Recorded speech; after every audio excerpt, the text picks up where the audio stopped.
Welcome back, everybody. It's been longer than we expected, but we're back with episode number 6. We have like I always say, we have a special guest. So we do have a special guest, but I want to say today's guest is a little bit different to the coaches or experts that we've been interviewing so far on our pod. Nick Atzeni is this is a very interesting title. He is an emotional intelligence coach. Not only his work obviously not only pertains to football, as you can see by his job title, but we are going to add a bit of a football context to our conversation, which is what I think makes it very interesting. Because the reason why this becomes even more interesting is because our co-host Young-hoon is not here today, but to replace Young-hoon, who knows, maybe this will be permanent one day. But to replace Young-hoon, we have Norbert Sorba, who was the first guest on our pod in our very first episode. Norbert, how are you, my man? Good, and thank you for having me back. Young-hoon, by the way, if you're listening to this, I'm not here to take a job. Hey Norbert, but reason why I bring you in like this while we were talking about Nick's credentials, I guess, is because when we were having our conversation on the first episode, we talked about the importance of emotional intelligence when it comes to coaching.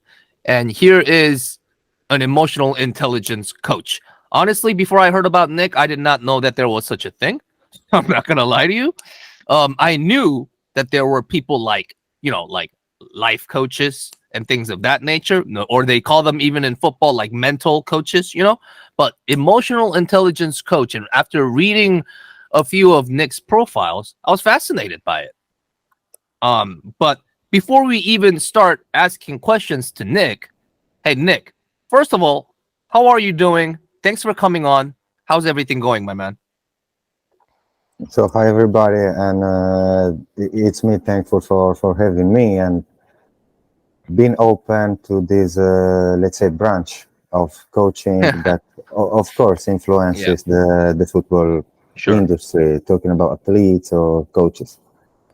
Nick, I'm very good. Yeah, ready. So you are in Poland right now. Correct. Yeah. What's your relationship with Poland? Do you go there quite often, or is this one of those very occasional work trips to Eastern Europe?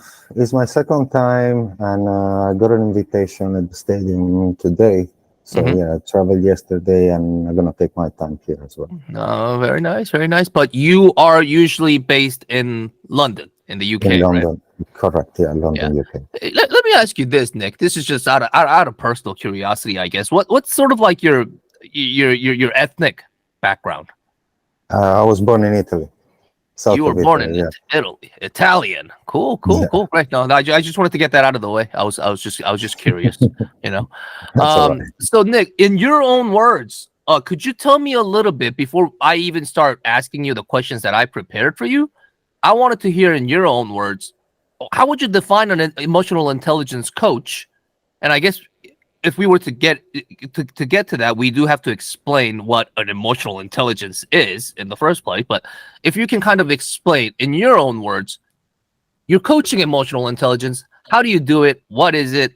How does it work, man? Like, if you can just kind of break it down for us a little bit.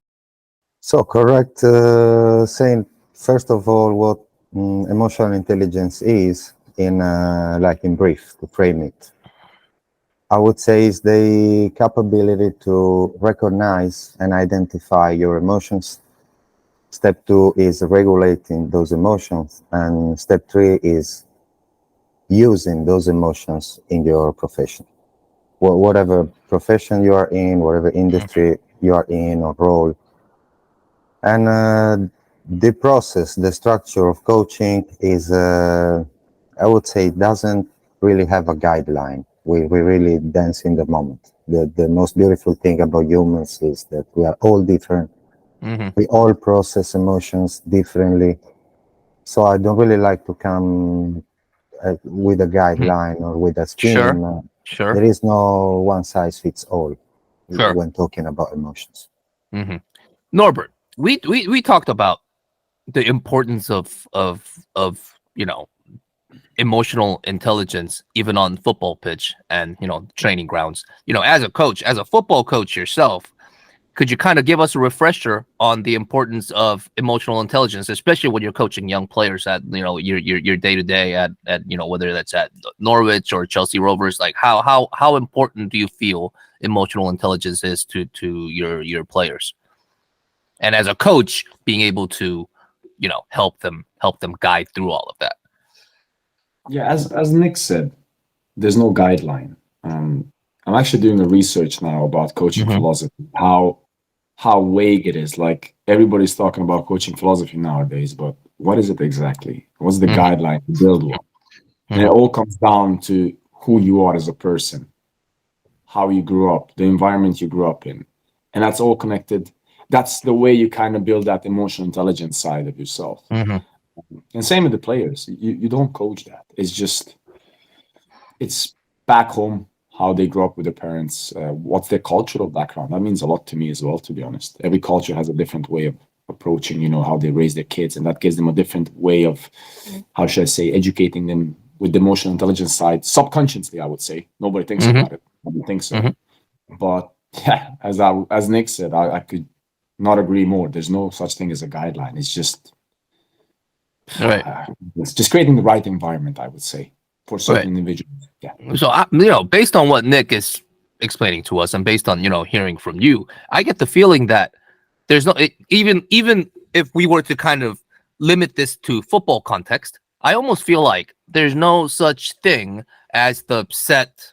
I mean, I don't know if this is the right way to say it, as a sort of like a default emotional state that any player could thrive on. It kind of varies on individual players, I would say. Or like, would you agree with that?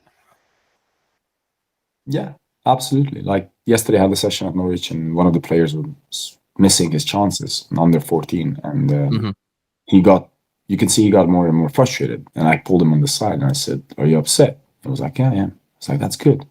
You recognize that, but that doesn't mean you should give up. You should use that, fuel that, and then do better and keep making the right mistakes." But yeah, there's no set guidelines. Everybody's different. It's very complex, Steve. It's very complex. Sure. So, I'm gonna jump into the first question that I have for Nick here. Nick, I was reading through your profile. Some of it seemed like an abstract concept to me, to be honest. So hopefully we can break it all down here today. You describe yourself as someone who. Here's the interesting part here. Nick described himself as somebody who supports human beings to gain emotional awareness and emotional assertiveness.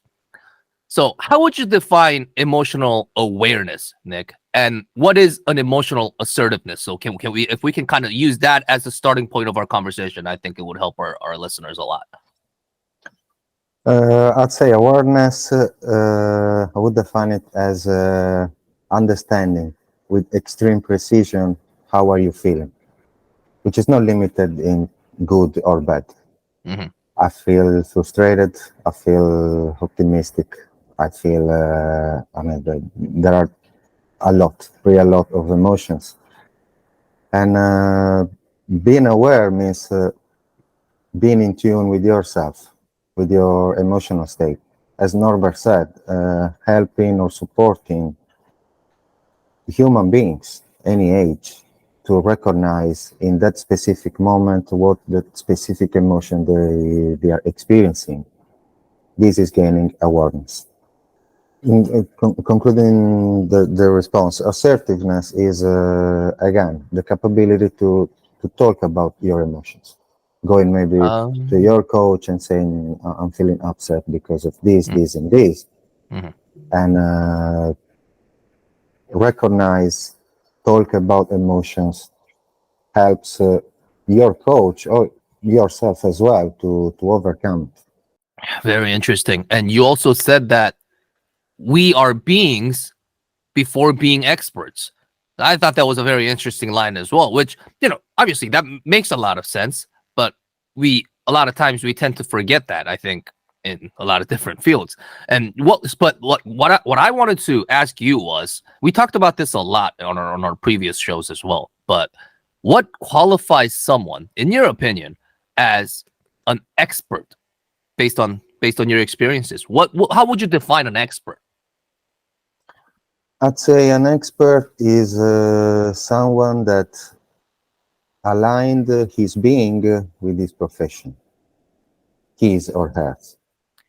So what it means, you understand first who you are, and then your professionalism is a consequence of who you are. So you're gonna say work without feeling that you are working. Mm-hmm. And so you're gonna do it continuously. You're gonna do it in your spare time. You're gonna keep gathering information about the topic. You consequently become an expert in that field. Hey, Nick, I'm gonna ask you this. I mean, I know today you're here to more like ask questions to Nick rather than answering questions, but I'm gonna ask you some questions, man, because you're here to add some football context to this. In your opinion, somebody who's working actively within football, what qualifies somebody as a football expert? Because we live in a day and age where everybody calls themselves an expert. So should we be a little bit more strict with how we look at experts, or should we be broad and more open-minded about who we consider as experts in football? Like, who would you say are the experts? This is my philosophy.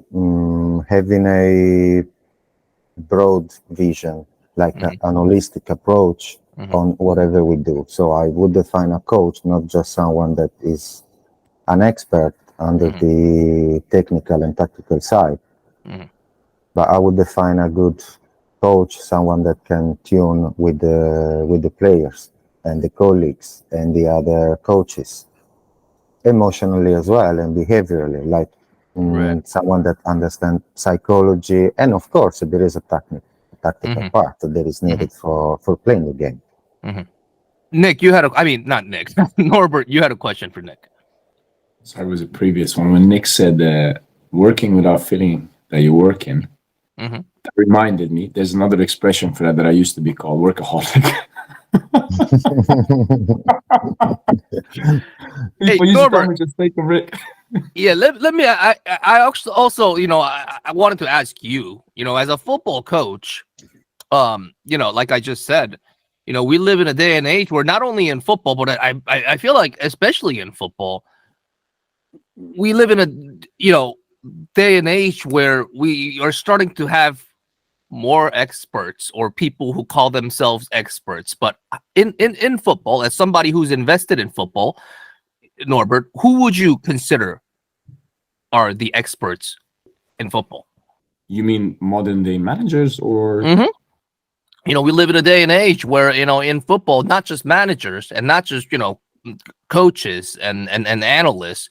We live in a day and age where, reporters are considered as experts. We live in a day and age where people in TV studios are being called experts.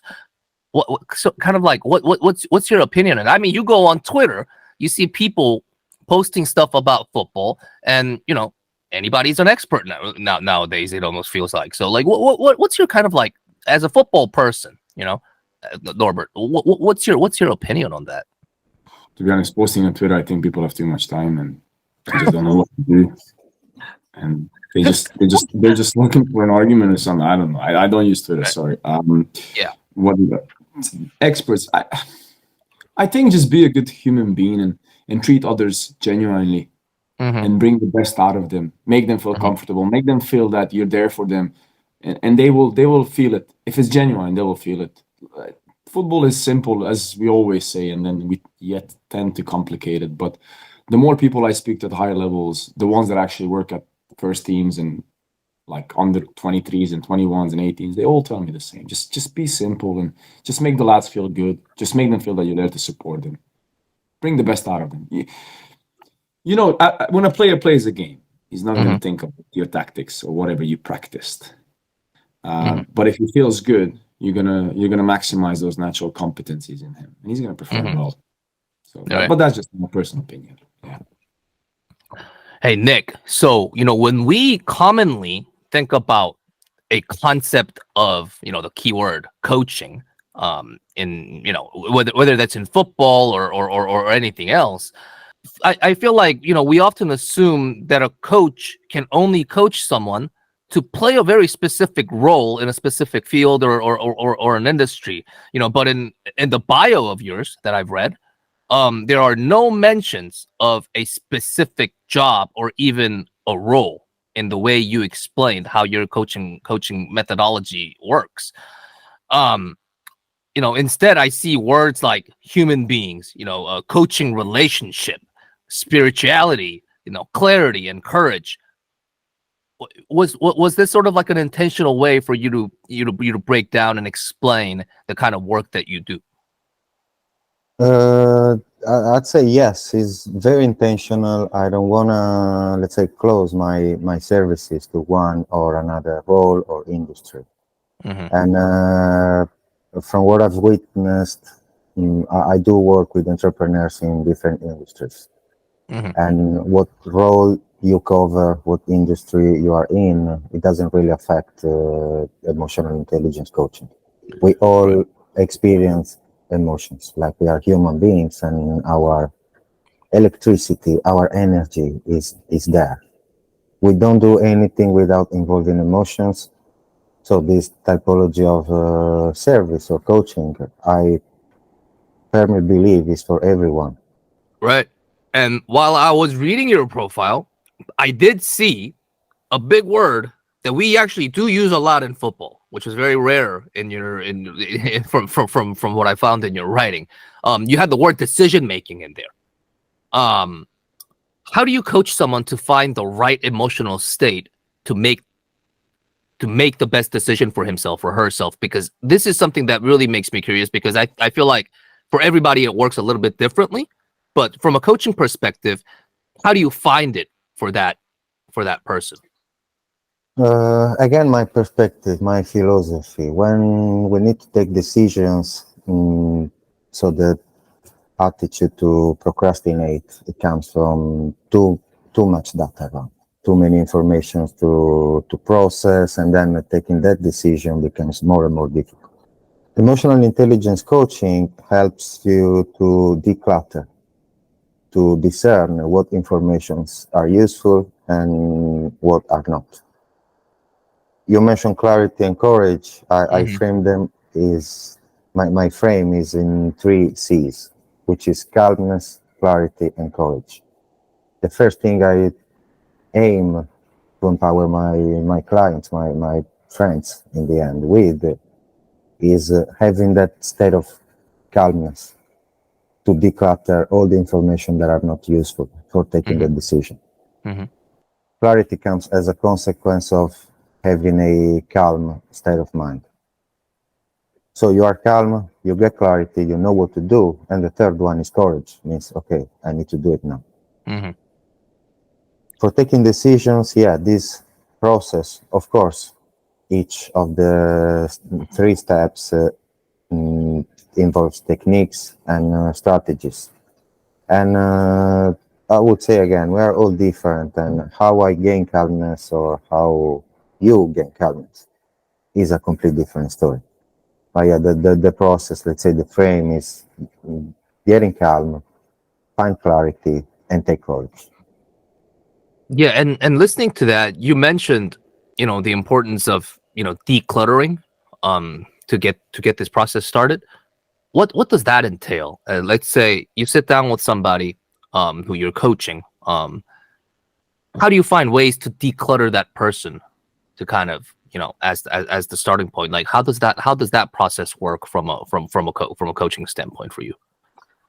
This is the part in which, like, I cannot have a guideline. I can bring an example, like a practical example if you want. Of course. I got a client that he plays football and is over 40. And he was feeling bad because he was a bit overweight, and his teammates and himself as well wasn't seeing himself like efficient on the pitch. And then some small jokes from the teammates, so it made him feel a bit bad emotionally as well. He knew that he had to to go to the gym, but he didn't have the will to go to the gym. So in the session, we rationalized from where the motivation is coming. So the point of going to the gym, on one hand, was coming from the teammates. So I didn't want the teammates to make a joke or, being an annoyance. What I've introduced was the point of going to the gym to be healthy and stay with sons and family, maybe 10 years longer. So technically, the first reason, the motivation was coming from the outside. What I introduced was the motivation coming from the inside. So from more than a year now, is not missing one day at the gym, but not because of the teammates.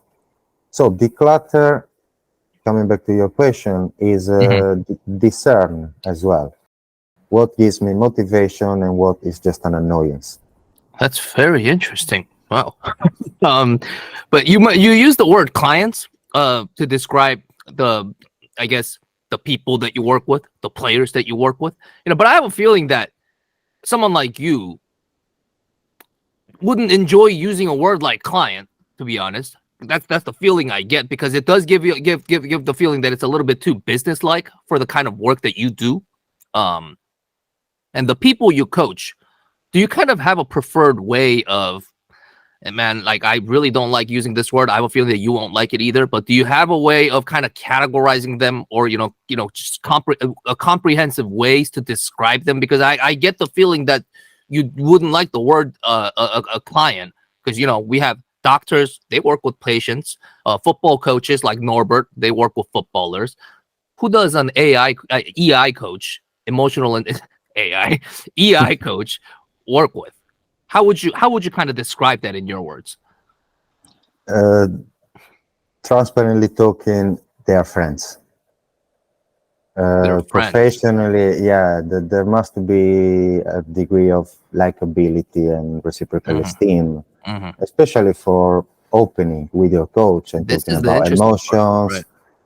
So with I use the word clients. We go out on Friday as well, or I know their families, for example. So we become friends because there is this esteem, which is a must. Otherwise, if you don't like your coach, the coaching is not going to work. Right.